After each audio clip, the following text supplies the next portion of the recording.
The person who invented the air conditioner is really a genius.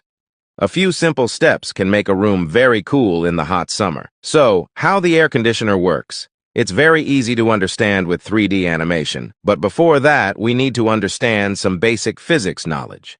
If you use spray-type products, you should have seen this phenomenon. If you continue press the spray for a period of time, the surface will become cold. This is because the pressure inside of the product becomes lower. When the pressure decreases, the temperature will decrease. If the pressure increases, the temperature will also increase. The air conditioner also takes advantage of this principle. This is the scroll compressor inside the air conditioner. There are two main parts in the scroll compressor. One of them moves in an orbiting pattern but does not rotate. The other one stays stationary. The function is that when the air enters the interior from the inlet, it will be squeezed layer by layer in a compressed state and discharged from the middle of the vortex. Then the compressed air is sent to the condenser.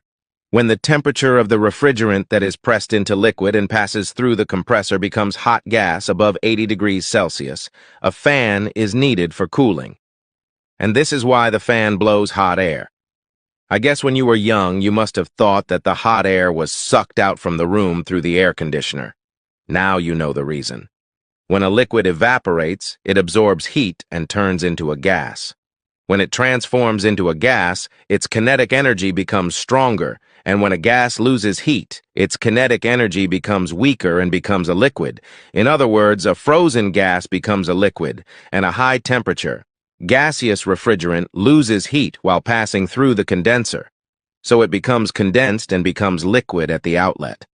Although the refrigerant has lost some heat when passing through the condenser, it is still very hot.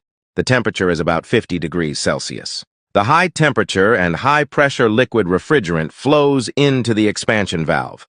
From inside the expansion valve, it can see that a large amount of high temperature liquid needs to flow out from such a small space. The liquid pressure will drop with the flow. As mentioned earlier, the temperature will also drop when the pressure drops. The expansion valve is connected to a sensible heat storage device that detects heat. The device will detect the temperature. If the temperature rises, the pressure of the gas will rise, pressing on the spring to send out more heat.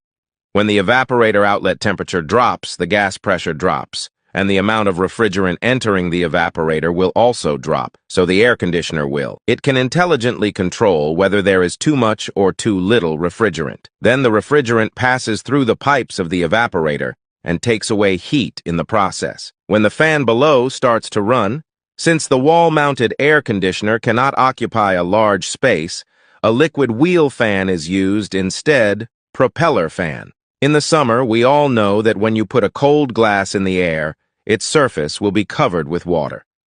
This is because the gas loses heat and is condensed. The surface of the pipes flowing through the cold refrigerator is also covered with water. There are water droplets, so there is a special drainage device below it. This is why your air conditioner drops water. Thanks for watching. Like, comment, share, and follow.